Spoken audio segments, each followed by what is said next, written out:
ආයිබෝවන් අපි ඔබ සාදරයෙන් පිළිගන්නවා ව්‍යාපාර.lk පොඩ්කාස්ට් එකට.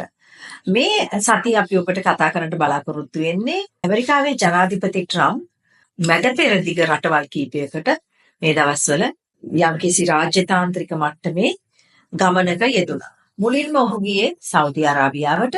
සෞදි අරාබියාවේදී සෞදි රාජ්‍ය විසින් ඔහුව ඉතා මහා හරසරින් පිළිගත්තා. ඒ වගේම ඔහුට ජාත්‍යන්තර මට්ටමින් වැදගත් තීරණ රැසක් ගැනීමට හැකි වුණා. මේ මූලික දේ උනේ සිරියාවට පනවා තිබුණු සම්බාධක අයින් කිරීමයි.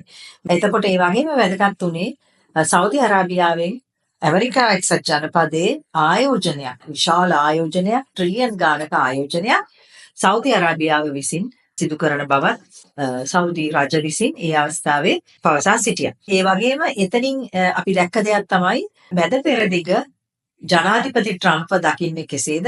ඔවුන් දකින්නේ ඔහු සාමය පිළිබඳව විශේෂ දැක්මක් තිබෙන වගේම ඇමරිකාවට මුල් තැන දෙමින් ඇමරිකාවට ආයෝජන සඳහා ආරාධනා කරමින් ඒ වගේම ජාත්‍යන්තර මට්ටමේ ඉතා වැදගත් කාර්යභාරයක් කිරීමට ඉදිරිපත් වී තිබෙන බව. ඊට අමතරව ඔහු ගියා කටා දේශයට.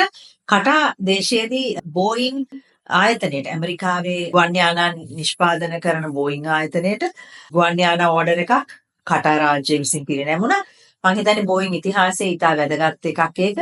අපි දකිනවා ඇමරිකානු එක්සත් ජනපදයේ නව නායකයා ඔවුන් හරසරින් පිළිගත්තේ ලෝකයේම ජනාධිපති ලෙස. එතකොට අපි දකිනවා මේන් ඔහු විසින් ඉතා විශේෂයෙන්ම ජාත්‍යන්තර මට්ටමේ සාමය බලාපොරොත්තු වන ඇමරිකන් හමුදාවන් ආක්‍රමණික තත්ත්වයන් වලට යටත් නොවි ඉතා විශාල වැදගත් කාර්යභාරයක් සිදු කරමින් ඔහු විසින් ලෝකයටම සාමය ගෙනත් දෙනවා විතරක් නෙමෙයි ආර්ථික මට්ටමිනුත් වැඩ කළ හැකි ක්‍රියාදාමයන් රැසක් ඔහු විසින් ආරම්භ කරන බවකුත් අපි මෙහින් දැක්කා.